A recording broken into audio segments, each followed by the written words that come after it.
From India's south today, these shocking images of insensitive, heartless India that's wrapped by spectator syndrome.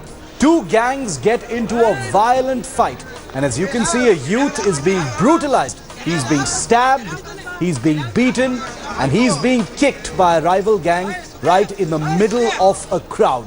But of all of those people standing around, including a bunch of policemen, nobody steps forward. Instead, people are recording with their mobile phones, they're talking about it, but nobody even thinks of stepping forward, calling the police, alerting the authorities, or trying to save that young man. Thankfully, he has survived to tell the tale. It was a petty dispute at a bus stop that led to this shocking violence. But the bigger story is that crowd standing around simply entertained and so desensitized that couldn't even be bothered to step forward to help that man being brutalized to within an inch of his life.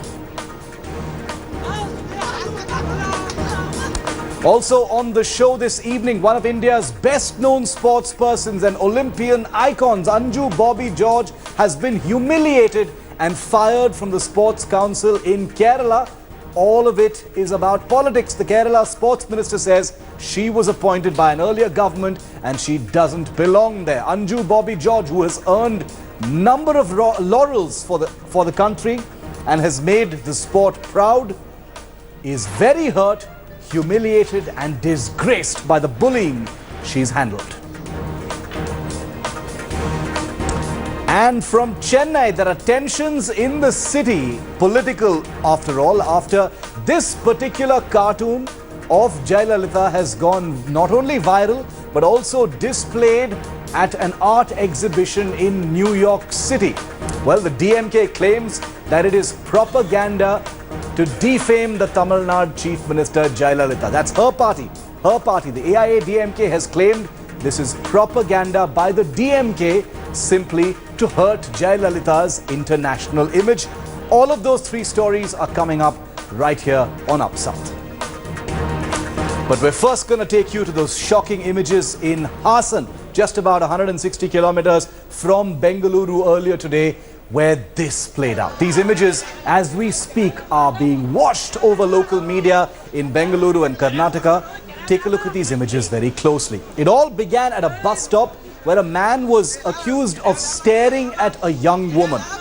The two other men summoned their friends, dragged this man to another place and started brutalizing him. But the man being beaten is actually the brother of the person who was accused of staring at a woman at a bus stop.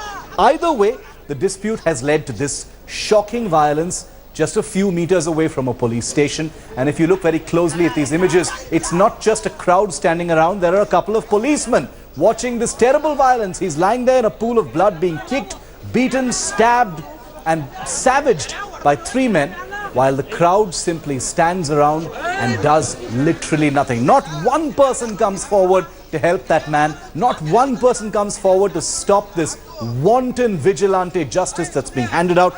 Everybody's got their mobile phones on. They're filming this absolute horror just 160 kilometers from India's Silicon Valley, Bengaluru. These shocking images, another indicator of how fearlessness of the law comes so easy.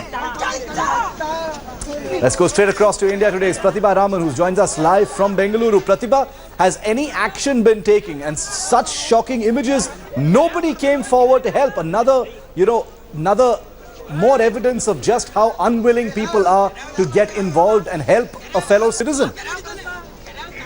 Well, in fact, Shiv, what is shocking is the fact that it is a very trivial reason where the fight was actually began. A person called Dhanush, studying in a PUC, +1 student who actually stares at a girl and gets beaten up by two other people who actually rough him up.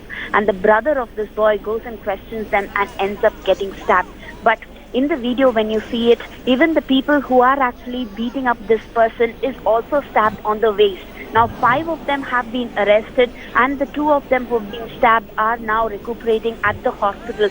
One must actually thank all stars that they have actually come out of danger. But the fact still remains as to the kind of public apathy that Bengaluru witnesses, that Karnataka witnesses time and again. We have been covering such kind of incidents, be it an accident or be it such kind of a stabbing that takes place in the middle of the road. Why isn't anyone standing up for this? Even a police officer there in the video actually ends up only being a mute spectator. Shiv. Absolutely, Pratibha. Terrible, terrible video that we're bringing to our viewers here on Up South. These visuals going viral on social media as well as on local media in Karnataka. We will continue to track this story. Thanks, Pratibha, for the moment. Moving on to another big story from the South today that everyone's picked up. Olympian Anju Bobby George, one of India's best, most recognized sports persons, has quit in disgrace from her post in the Kerala Sports Council after a very public falling out with the new sports minister of the state a few days ago. Anju had claimed that the sports minister abused and humiliated her a few days ago behind closed doors during a meeting. She was charged with misusing funds for travel by the minister, something Anju denies, something that she has vehemently denied. But humiliated, the former Olympian has quit along with 11 other members of the council. Anju claims she was targeted as she tried to correct certain malpractices in the working of the council, but doesn't wish to continue with charges leveled against her. സത്യം പറഞ്ഞാൽ അന്ന് നിങ്ങൾക്കെല്ലാം അറിയാം Kerala government ഇങ്ങനൊരു ആവശ്യം ഉന്നയിച്ചപ്പോൾ വളരെ തിരക്കുണ്ടായിരുന്നു അന്ന് എനിക്ക്. പക്ഷേ ഞാനത് തിരക്ക് അറിയിച്ചിരുന്നതാണ്. പക്ഷെ എങ്കിലും കേരളം ഇങ്ങനൊരു ആവശ്യം ഉന്നയിച്ചപ്പോൾ അത് എൻ്റെ ഒരു ധാർമ്മികതയായിട്ട് എനിക്ക് തോന്നി. കാരണം നമ്മളെ സപ്പോർട്ട് ചെയ്യുന്ന സ്റ്റേറ്റ് നമ്മളോടൊരു ആവശ്യം ഉന്നയിക്കുമ്പോൾ നമ്മളത് തിരിച്ച് സപ്പോർട്ട് ചെയ്യാന്നുള്ളത് എൻ്റെ ഒരു ഉത്തരവാദിത്തമായിട്ട് തോന്നിയത് കൊണ്ടാണ് ഈ പോസ്റ്റ് അന്ന് ഞാൻ ഏറ്റെടുക്കാനുണ്ടായ കാരണം. എനിക്ക് പല സത്യങ്ങളും മനസ്സിലായി തുടങ്ങി. കാരണം ഞാനൊരു റവന്യൂ ഉദ്യോഗസ്ഥയാണ്. അതിൻ്റെ ഒപ്പം തന്നെ ഇന്റർനാഷണൽ ലെവലിൽ ഒത്തിരി ട്രാവൽ ചെയ്തൊരു വ്യക്തിയാണ്. ഒത്തിരി കോമ്പറ്റീഷൻസിനും ഇന്റർനാഷണൽ ലെവലിൽ ഒത്തിരി നമ്മൾ നല്ല ഫെസിലിറ്റീസ് ഒക്കെ അവൈൽ ചെയ്തൊരു വ്യക്തി എന്ന നിലയ്ക്ക് എനിക്ക് നമ്മളുടെ ഇവിടുത്തെ പല ഫയലുകളും കണ്ടപ്പോൾ പല ക്രമക്കേടുകളും അതിനോടൊപ്പം തന്നെ പല ഇൻഫ്രാസ്ട്രക്ചർ ഡെവലപ്മെന്റിലുള്ള പല മിസ്റ്റേക്കുകളൊക്കെ പെട്ടെന്ന് മനസ്സിലായി. അപ്പോൾ ഇങ്ങനെ ഒരു ഇഷ്യൂ ഉണ്ടായതിന്റെ പേരിൽ ഇങ്ങനെ ഒരു തെറ്റിദ്ധാരണ ഉണ്ടായതിന്റെ പേരിൽ ഈ സ്ഥാനത്ത് തുടരാൻ ഞങ്ങൾ ആഗ്രഹിക്കുന്നില്ല. അതുകൊണ്ട് ഞാനും എൻ്റെ കൂടെയുള്ള മെമ്പേഴ്സും രാജി സമർപ്പിക്കുകയാണ്. ഇത്രയും നാളും ഞങ്ങളുടെ കൂടെ നിന്ന് ഞങ്ങളെ ഇത്രയും സപ്പോർട്ട് ചെയ്ത എല്ലാവർക്കും നന്ദി. I want to quickly bring in Revathi Rajivan for more on this. Revathi, what's the status? Has the minister come out and clarified or apologized or expressed anything, or is he continuing to brazen it out in the way that he does? Well, Shiv, the sports minister's response to Anju's resignation is even more shocking than the entire incident. Just a few minutes ago, speaking to the media, Jayalalithaa said that she wanted to resign, so she resigned. Happy, very happy. This was the kind of response that he gave. She said that it could have been because of the allegations that the media brought out against the sports council. The media brought out several corruption that was happening in the sports council, maybe because she was unable to answer them and was unable to handle them, which could have been the reason for her resignation.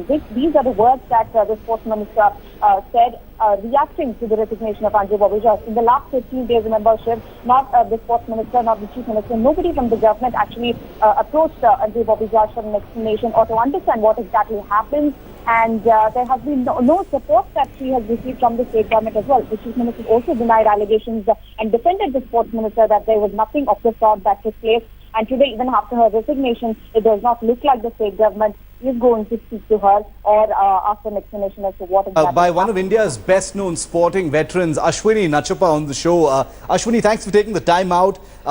This is something we hear about very often. This isn't a country that values its sports persons. They're frequently treated badly. We hear horror stories about how those who've won laurels for this country are treated in a shabby manner.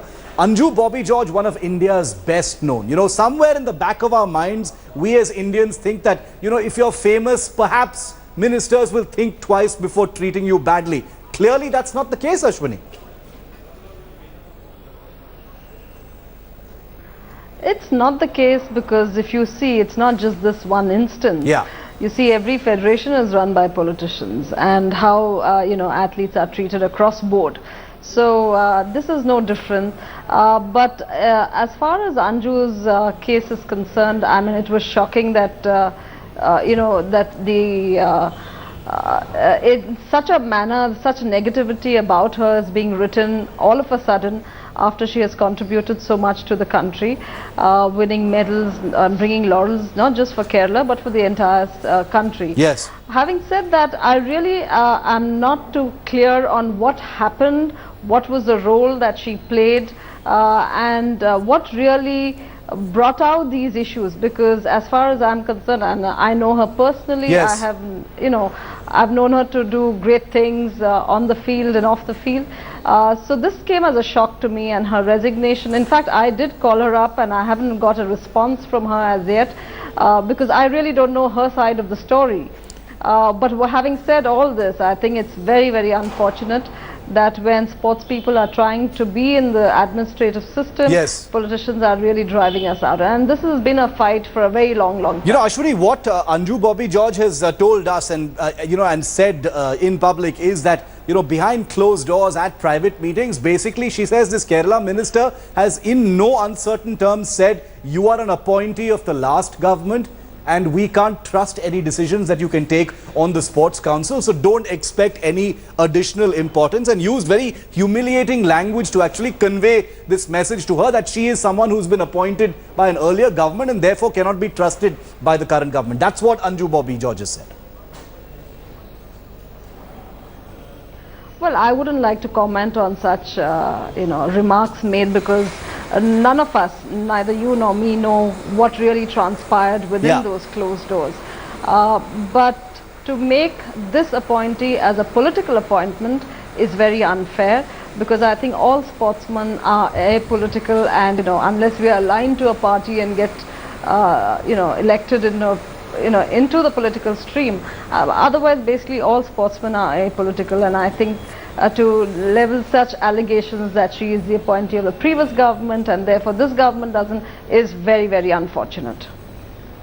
Ashwini Nachappa, thank you so much for joining us here on Up South this evening. We'll continue to track what happens to Anju Bobby George. Moving on to Chennai now, where tensions and a row has erupted surrounding a cartoon of the Chief Minister Jayalalithaa displayed at an art exhibition far away in New York City.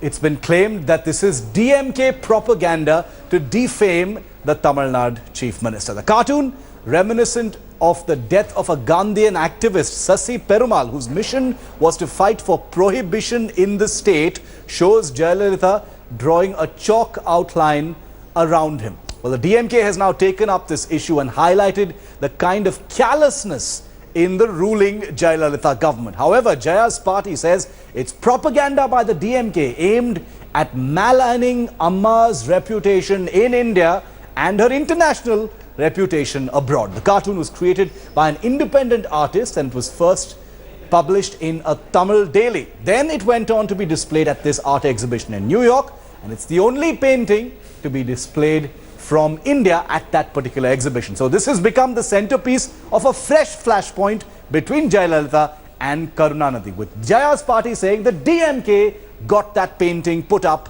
at an art exhibition in New York City. Practical illustration of Chief Minister Jayalalithaa was on display in a New York museum called the Society of Illustrators. This particular piece has derived a lot of criticism from the ruling government as well. But before we get into those matters, let us ask the cartoonist himself as to what was behind the thought when he illustrated such a picture. We have Asif Khan with us, who has drew this particular illustration. So first of all, tell us about the Society of Illustrators and how were you chosen? Was your image chosen for display? Actually, Society of Illustrators is a society for the artists all over the world. So they called for an entry about 6 months back. So I sent this image to them online, and all over the world they have a lot of entries, and about 35 illustrators they have selected, and one of the illustration is mine.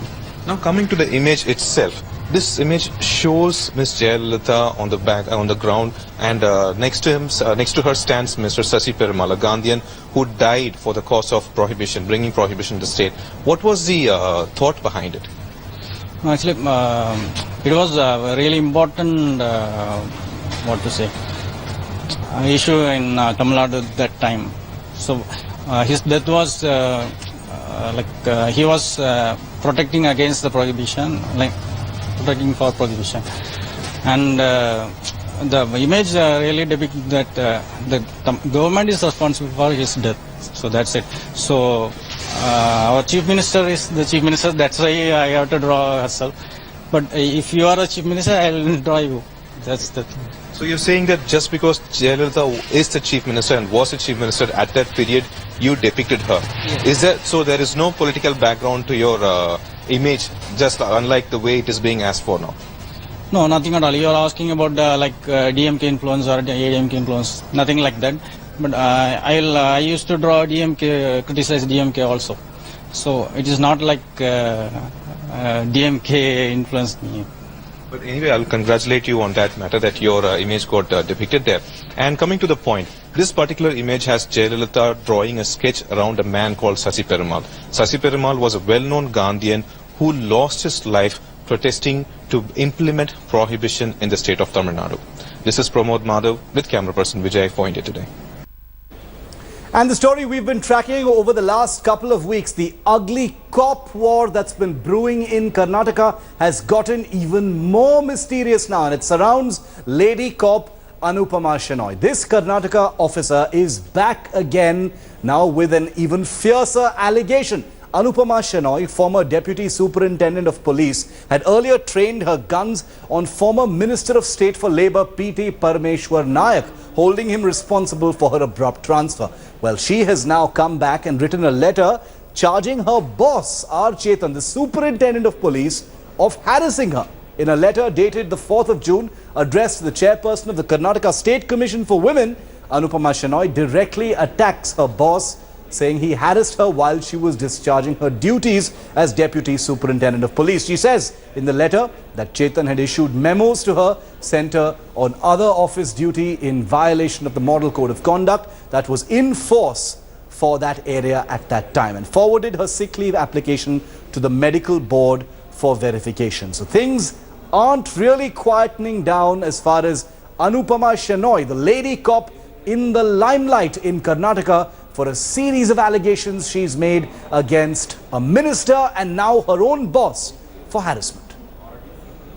I feel the Women's Commission has to inquire this because it has come from a young officer in the police department, and I really feel that she should inquire and come out with a fair investigation of if anybody has harassed her or pushed her to take this kind of decisions, and if anybody is guilty, whoever so it might be, action should be taken against her. So let the commission inquire into it, and if there is any evidence or if someone is guilty of doing any wrongdoing, let them take action. We have nothing to do with it. Let's go straight across to India Today's Pratibha Raman joining us live from Bengaluru. Pratibha, what's going to happen as far as Anupama Shenoy is concerned? These fresh allegations she's making are very, very serious against her immediate boss in the police force. Well, in fact, it's quite interesting to note that prior to this, there have already been three different observations, three different chapters into Anupama Shenoy's incident. One being the fact that she had already alleged that it was one of the ministers, Parameshwar Nayak, who had actually harassed her. And two, the two resignation letters that actually came about. One talking about the real reasons and the other talking about how she was forced into camouflaging all of it and calling it personal reasons. And three, a Facebook account of hers where different allegations were being made against the minister as well as the truth being out. about a CD that was to be released. But if it were really hacked, why wasn't there any kind of investigation taking place in all these three aspects? Perhaps that is what is driving her to actually knock the doors of the Women's Commission, is one way of looking at it. And the fact that even the Congress party seems to say that free and fair investigation must be conducted by a third body like a Women's Commission. So this is the plight of honest officers that we are talking of, and if there is absolutely nowhere to go but to knock the doors of such kind of third party or bodies that we have to look at in terms of justice being served, and is that the system that we are talking of? There really needs to be an answer that needs to be sought to all of this. All right, thanks for joining us on that live report, Pratibha. We'll keep a track of that story. Anupama Shenoy, it's becoming more intriguing with each passing day. A qualified lady cop suddenly quits in disgust and now comes back with these allegations flying in all directions in Karnataka. It's really shaken up the police force there. We'll keep a track of that story and get you the very latest. Thanks for staying with Up South. And a horrifying case of ragging. A 19-year-old nursing student in India's southern Karnataka state was forced by her seniors to drink toilet cleaning fluid. The first-year nursing student of Al Kamar College of Nursing in Gulbarga city was forced by a group of seniors to drink phenyl in early May. When she started vomiting blood, she was rushed to a local hospital. However, she was transferred to her home state Kerala, where her condition steadily worsened. The student is presently undergoing treatment at the Calicut Medical College Hospital. The police in Kerala as well as Karnataka are investigating the case. An FIR has been lodged in which two seniors have been accused of forcibly making the 19-year-old nursing student drink poisonous toilet cleaning fluid. I want to go straight across to India Today's Revathi Rajivan, still with us. She's with us on the phone line now from Thiruvananthapuram.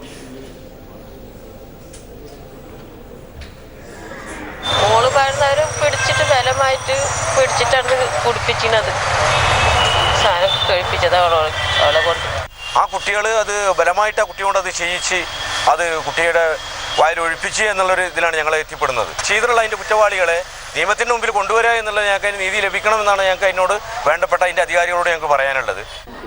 Okay, India Today's Revathi Rajivan is with me live from Thiruvananthapuram. Revathi, what is the current condition of this poor girl? She was made to apparently drink phenyl, toilet cleaning phenyl fluid as a form of ragging. What's her condition right now? Shiv, her food pipe is damaged and she has been unable to consume food or water, and she must undergo an operation now, but we're not sure, the relatives are not sure if she can, her condition will be back to normal, because the food pipe could get further damaged in the operation as well.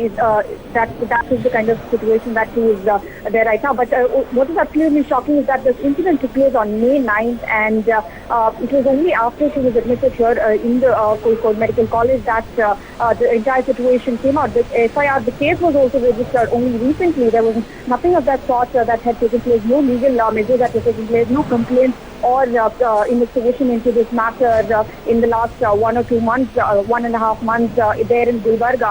The seniors also reportedly forced her to discharge from the hospital and had sent her back home. And it was only later, only 2 days ago, that the outside world came to know what horrific incident, what horrific experience that she had gone through in the nursing college.